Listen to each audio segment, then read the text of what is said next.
Johnny Dollar. Come on back, Johnny. What? I said come on back here is all. Well, why not? Only where and who's that? The where is here in Corpus Christi, and this is Jack Price. Jackson. Haven't you had enough of me lately? Sure we have, but that's beside the point. Now, wait a minute, Jack. Well? Don't tell me you and Doug Johnstone have finally found that old Spanish treasure we were all looking for last week. No, thanks. And I thought we made it plain we've had our fill of that caper. But seriously, Johnny. Yeah. What happened to us out there on Padre Island kind of proves a point, doesn't it? That in this world of ours, you simply don't get something for nothing? Right. And sometimes when you try to, you may lose everything. Like young Jose Pineda lost his life. Yeah. Jackson, from here on, I'm perfectly willing to work for what I need and want. Now that we've got the lecture on philosophy over and done with... How'd you like to take on another case down here? Why not? As long as you're willing to pay the old expense account. Well, of course. Without questions or checking it over too carefully. Oh, hold it. Plus, of course, a nice, big, fat extra fee. Hello, operator. Operator? Must be a wrong connection. The man I was talking to was that fine, generous, self-sacrificing, do-it-for-nothing gentleman by the name of Johnny Dollar. Do it for nothing? Okay, that do-nothing gentleman. That's more like it. Seriously, Johnny. Yes, seriously. Come on down here, will you? Right away. What's up? The makings of an international incident, maybe. Oh, you better call in the U.S. Marines. Be serious, will you? Well, who's kidding? I'm afraid one of my clients is mixed up in the narcotics racket. And you know what that could mean. That he's not long for this world. That's right. Unless you can straighten things out for him. Narcotics, huh? It sounds like a big order. Don't kid yourself, Johnny. It is. And it could be kind of dangerous. Well? You know something, Jackson? Yeah? When somebody calls me in on a case that's supposed to be a lead pipe cinch, I always nearly get my head shot off, like last week. Yeah? So maybe this one that looks kind of big and dangerous, well, who knows? Maybe this will turn out to be a lead pipe cinch. Well, don't bank on it. Oh, I won't. But why not give it a try? I'll grab a plane that'll get me down there first thing tomorrow morning.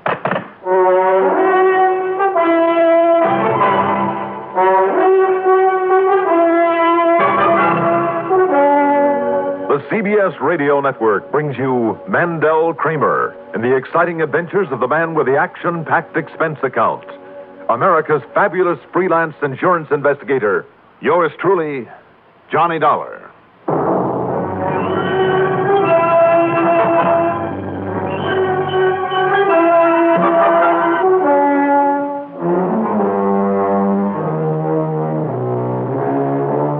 Expense account submitted by Special Investigator Johnny Dollar to the Tri-Western Life Insurance Company Corpus Christi office. Following is an account of expenses incurred during my investigation of the wrong doctor matter.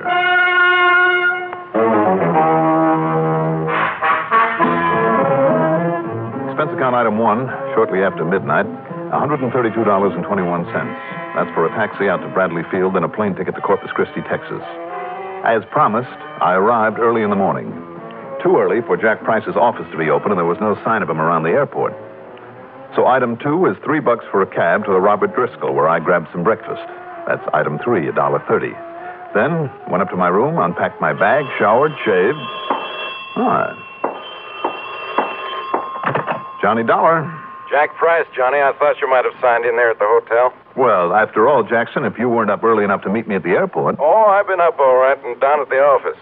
Now, this thing is even harder than I thought it would be. Oh? Yeah, you see, this client, his name is Julio Olvera. Sounds Mexican. He is. Now, go on. Julio worked the shrimp boats, down the Mexican coast, and they dumped their catch off here. Yeah, so? Well, one of them started hauling narcotics up here, heroin. Much easier than smuggling it across the border on land. Now, Julio happened to be on board, so the judge gave him 3 years in the clink. But now he's out again. And back in the dope racket? Not if he can help it, Johnny. I'm sure of it. Not if he can help it? Right. But I got a call from his girlfriend, Consuelo Diaz. Real nice little girl who used to work here in this office. Uh-huh. And according to her, well, anyhow, I promised her I'd send for you. Because, Johnny, what's happened is this. I'm listening. Only wait, I try to explain it over the phone. That's right. You're only a few blocks away. Right, so come on over here at the office. I'll give you the whole story. Right. Okay. Now, let's see. I'd better take along the old 38 lemon squeezer. And I'm sure I put my hat somewhere. There we are. Now, off to the races, Johnny. Yes? Room service. Room service? Yes, sir. Sorry, you must have made some mistake. There's no mistakes in your dollar. Isn't the silencer on that thing just a bit corny in this day and age? Back up so I can come in and close the door. Well, sure, as long as you hold the gun and with that chambermaid coming down the hall. I said inside. Never let it be said that Johnny Dollar isn't the perfect host. Try and trick me, huh? You may be pretty big. Too big for you, senor. Oh, my goodness. What's happened? What's happened here? My friend, he hurt himself. But I thought I heard a shot. No, he fell. He fell against the door. He hurt himself very bad. Oh, my goodness. You go on downstairs. You get the doctor, eh? Oh, yes, I surely will. I'll get the doctor right away. Yes, pronto. And by the time the doctor he arrive here, Senor Dollar, you will be very dead.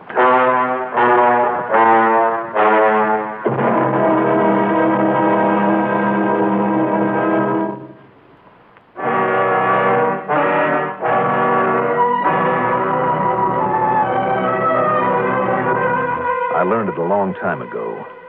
When you're as outmatched as I was by this big Mexican gorilla, you play it smart if you want to stay alive. Which explains why I let that glancing blow of his send me to the floor with my knees pulled up against my belly. After the chambermaid left as he closed the door and leveled his gun at me. And by the time the doctor he arrive here, Senor Dollar, you will be very dead. I kicked out with all I had. The gun flew out of his hand across the floor, but he left it lay there and turned on me. He was big and he was tough. But that kick in the stomach had slowed him down a little. I caught him with a hard left that staggered him, but only for a second. He came back at me with a chair and everything else he could pick up and swing or throw at me. I tried to get inside of those long, powerful arms to work on his midsection and maybe open him up for a blow to the chin, but he just hung on. I kill you. He locked my arms to my sides, and grabbing his hands behind my back with his powerful arms, he started to squeeze. I break you in two. And a terrible pressure against my ribs and against my spine. I wondered how long before my bones would... Hey, what's going on in there? Open up. He's killing him. Open up in there. Break down the doors. I break you. Open up. Here, I've got a key. A key? Well, give it to me. What's the matter with you? Here you are. That's too late. Looks like I got here too late. You mean he's dead? Oh, I knew it. I knew something was wrong here. And now, maybe... Let me see now. That's why I got you instead of the doctor. You being the house detective and all. I just Wait a knew minute. that- Wait a minute. Where's the man who did this to him? You said it was a big fella? Look, hiding there behind the door. That's right, senor. Oh.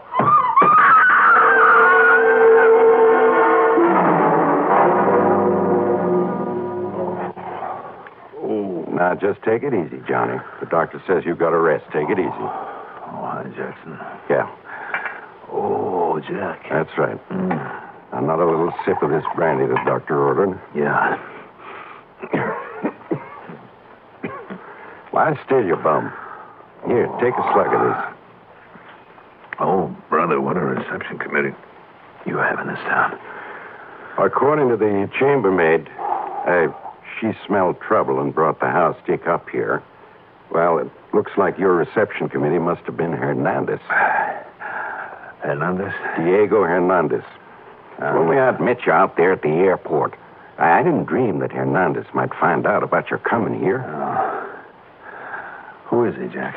Well, you remember I mentioned Julio Olvera to you over the phone? Oh, yeah, the one who's just out of the pen. Yeah.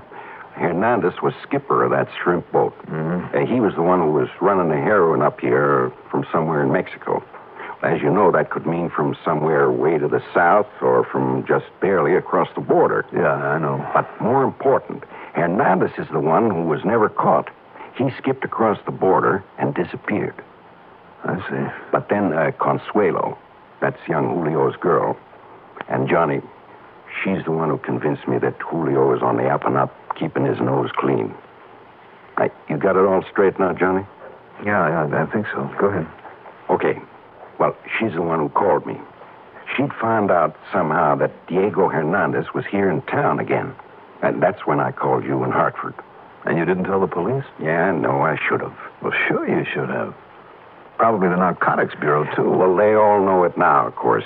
You see, when you didn't come to the office and I came over here and found out what had happened to you... What about the girl, Consuelo? Well, she was afraid, and I don't blame her, that Hernandez had come here to get young Julio. Why? Because it was his testimony in court 3 years ago that put the finger on Diego Hernandez and his drug racket. Oh, I see. Anyhow, early this morning, she called me again. Hernandez had been out there to see her to try and make her tell him where he could find Julio. And did she? No.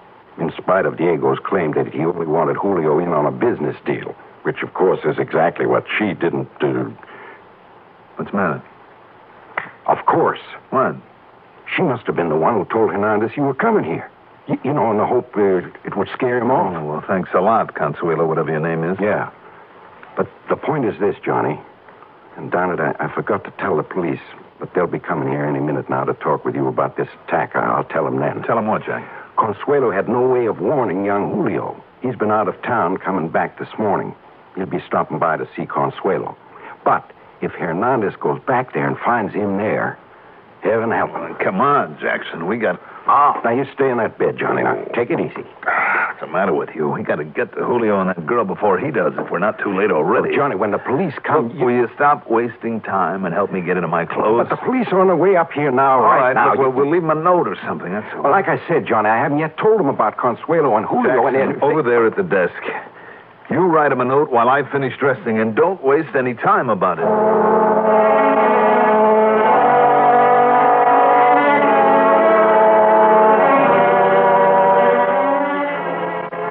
Consuelo's little house was way out at the edge of town, in a very sparsely populated area. I knew the minute that we pulled up in front of it that we'd got there too late. The front door was wide open. Inside was still the smell of cordite from that pistol with the silencer on it. Yeah, Diego Hernandez had got there first, all right, and done his job well. Too well. In the doorway lay the body of young Julio. Just one well-aimed bullet must have killed him instantly. The little Consuelo, young, pretty, dark-haired Consuelo, was still alive. And she tried to drag herself to the phone on a nearby table, but she just lay there gasping, barely out of reach of it. While Jackson called the police and a doctor, I carried her into the bedroom, and I went to work with a couple of wet towels and a bottle of tequila that I'd found. Then, finally... No. It is no use, senor.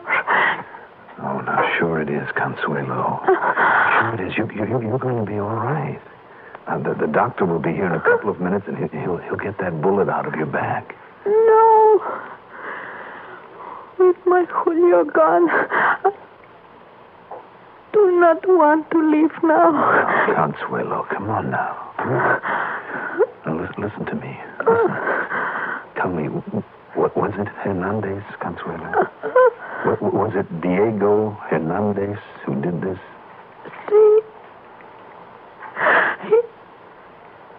I want my Julio to help him again.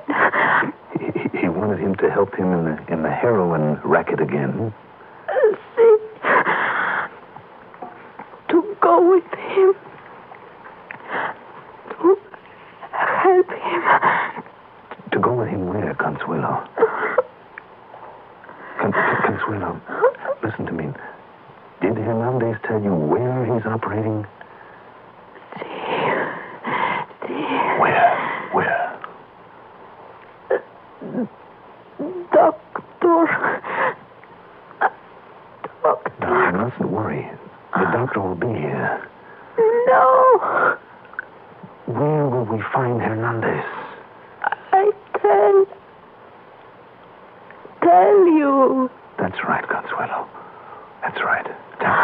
Tell me. Doctor. The last question. Maybe it'll be Dr. Velasquez, but please, Consuelo. Where will I find Hernandez? Where, Consuelo? I say it. Yes? Dr. Velasquez. Consuelo. I knew the doctor is on his way. You must tell me, where has Hernandez gone? Doctor? Consuelo, try.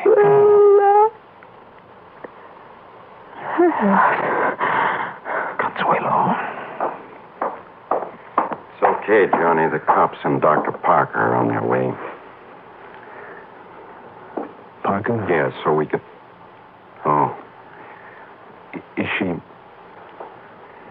Yeah. Too bad.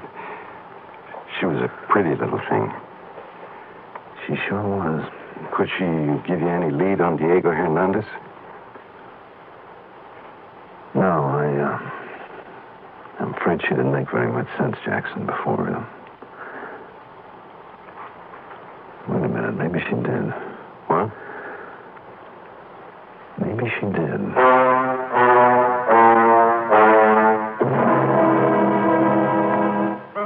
The next 15 hours, I spent down at police headquarters working with a young Sergeant Ortiz, trying to locate a Dr. Velasquez there in Corpus Christi.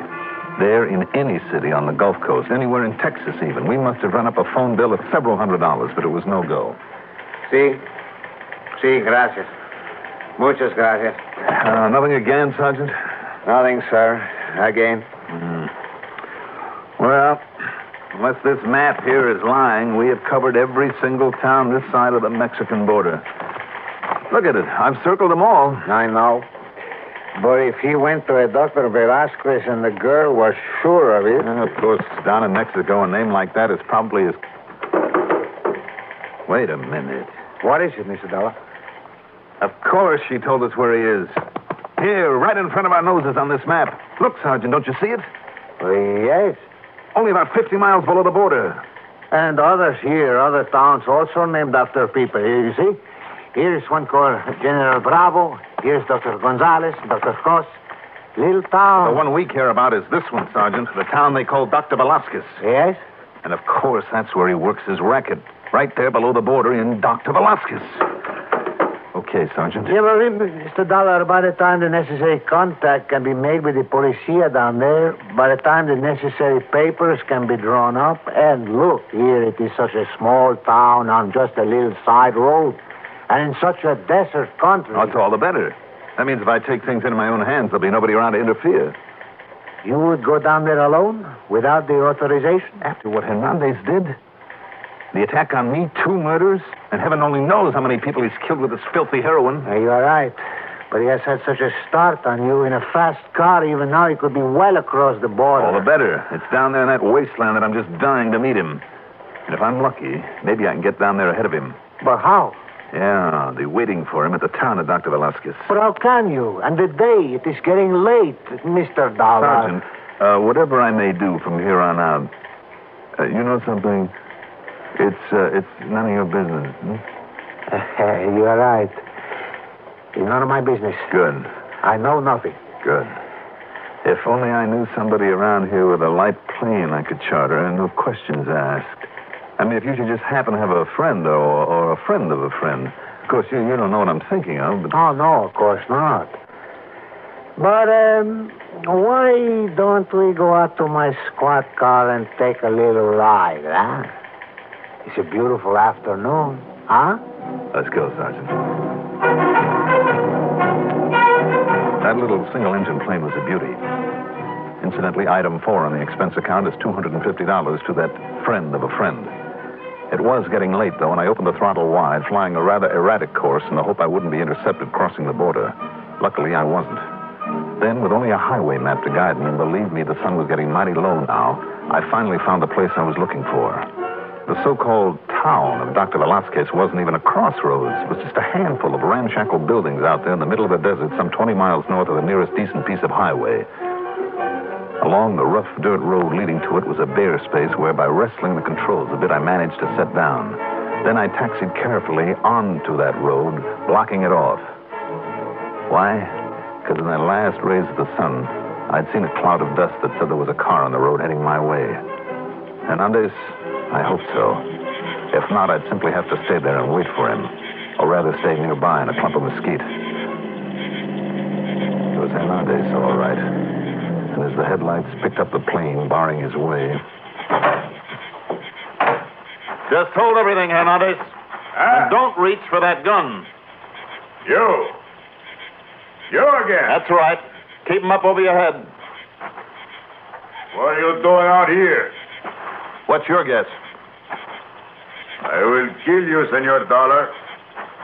Like I meant to kill you before. Sorry. This time I have the gun on you. It will do you no good. Turn around. Keep those hands up in the air. I will kill you. Remember that. Aren't you getting a little tired of killing? This gun of yours will be a nice souvenir. Thanks. So, you have what you call the advantage, eh? That's right. But not for long. Well, we'll see about that. All right, put your hands down slowly. Put them behind your back. You're not afraid to let me lower the hands, eh? Do it, but slowly. Very well. But it gives me the chance, senor. The one chance. Yes, for what? Have you never heard of the gun in the sleeve? No, you don't. No, I kill you. Why don't I ever learn to frisk one of these punks before I let him lower his hands? Next time I might not be so lucky. It was well after dark when I finally got us back to Corpus Christi, and I had quite a time landing in the small private field from which I had borrowed the plane. Sergeant Ortiz, of course, denied any knowledge of the whole thing, but I noticed the landing lights were on and waiting for me, and also, by pure coincidence, a young fellow from the narcotics squad just happened to be there to meet me. Nor did he suggest that I might have picked up my prisoner anywhere but this side of the border. Just the same, Jackson, maybe it wouldn't hurt to keep this report under wraps for a while. Expense account total, including board and room, the trip home, $532.40. Yours truly, Johnny Dollar.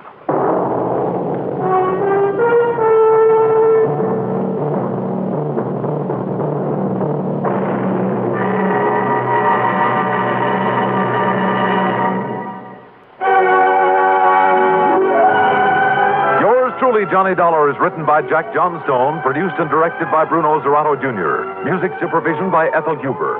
Johnny Dollar is played by Mandel Kramer. Also featured in our cast were Ralph Camargo as Diego, Bob Dryden as the sergeant, Deli Sonnenberg as Consuelo, Lawson Zerby as the voice, Maurice Tarplin as Price, and Hilda Haynes as the maid. Be sure to join us next week, same time, same station, for another exciting story of yours truly, Johnny Dollar. This is Stuart Metz speaking.